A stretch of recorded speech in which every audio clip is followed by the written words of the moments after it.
ఉపాధి పొందుతున్న భారతీయ నిపుణులు, ముఖ్యంగా H1B వీసాదారులు ఎదుర్కొంటున్న కొత్త రకపు వేధింపుల గురించి వింటుంటే ఆందోళనగా కనిపిస్తుంది.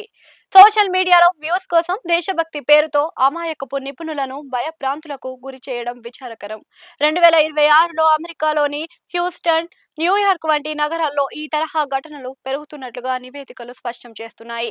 అమెరికా ఆర్థిక వ్యవస్థలో కీలక పాత్ర పోషిస్తున్న భారతీయ టెక్ నిపుణులు ఇప్పుడు ఒక కొత్త రకపు డిజిటల్ వేధింపులను ఎదుర్కొంటున్నారు. సోషల్ మీడియాలో ప్రాచుర్యం పొందడానికి కొందరు ఇన్ఫ్లుయెన్సర్స్, యూట్యూబర్లు తమను తాము ఇమిగ్రేషన్ అధికారులుగా చిత్రీకరించుకుంటున్నారు. H1B వీసాదారులు ఇళ్ల కార్యాలయాలపై దాడులు చేస్తున్నారు. వారి వీసా స్థితిని ప్రశ్నిస్తూ పత్రాలను డిమాండ్ చేస్తూ తీస్తున్న వీడియోలు ఇప్పుడు సోషల్ మీడియాలో వైరల్ అవుతున్నాయి.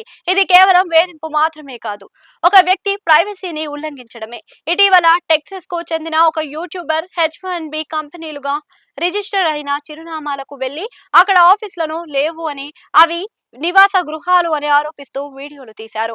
ఆహార బండ్లు నడుపుతున్న వారిని లేదా సాధారణ నివాసాల్లో ఉంటున్న వారిని కలిసి మీరు వీసా మోసం చేస్తున్నారు అని కెమెరాల ముందు అవమానించడం ఒక ట్రెండ్ గా మారింది. చట్టపరమైన అధికారం లేని ఈ వ్యక్తులు తమను తాము వ్యవస్థను శుభ్రం చేసే వాచ్ డాగ్స్ గా చెప్పుకుంటున్నారు. రాహుల్ రెడ్డి వంటి ప్రముఖ ఇమిగ్రేషన్ న్యాయవాదులు H1B హోల్డర్లకు కొన్ని ముఖ్యమైన సూచనలు చేశారు. ఎవరైనా తెలియని వ్యక్తులు కెమెరాలతో మీ ఇంటికి వచ్చి పత్రాలు అడిగితే తలుపులు తీయాల్సిన అవసరం లేదు. వారు ప్రభుత్వ అధికారులు కారు. మీరు అమెరికాలో చట్టబద్ధంగా ఉంటున్నారు అని నిరూపించుకోవాల్సిన బాధ్యత కేవలం USCIS లేదంటే ICE వంటి అధికారిక ఏజెన్సీలకే ఉంటుంది. ఏ ప్రైవేట్ ఇన్ఫ్లుయెన్సర్లు సమాధానం మీరు చెప్పక్కర్లేదు. వారు మీ ఇంటి ఆవరణలోకి వస్తే అది చట్టపరంగా అతిక్రమణ అవుతుంది. వెంటనే పోలీసులకు ఫిర్యాదు చేయండి. అమెరికాలో H1B వీసాదారులు అధికారిక తనిఖీలకు, సోషల్ మీడియా ఇన్ఫ్లుయెన్సర్లు వేధింపులకు మధ్య తేడాలను గుర్తించండి. అది చాలా చాలా ముఖ్యం. అధికారిక తనిఖీలను నిర్వహించే USCIS లేదా ICE అధికారులు తమ ప్రభుత్వ గుర్తింపు కార్డులను తప్పనిసరిగా చూపిస్తారు. వీరికి చట్టపరమైన నోటీసు లేదా తనిఖీ చేసే అధికారం ఉంటుంది.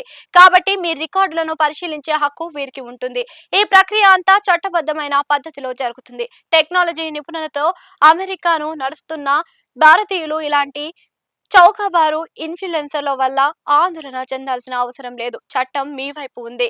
నూతన విధాన మార్పులు, వీసా ఆలస్యాల మధ్య ఇప్పటికే ఒత్తిడిలో ఉన్న నిపుణులు ఇలాంటి సామాజిక వేధింపులకు సమర్థవంతంగా ఎదుర్కోవడానికి ఐక్యంగా ఉండాలి.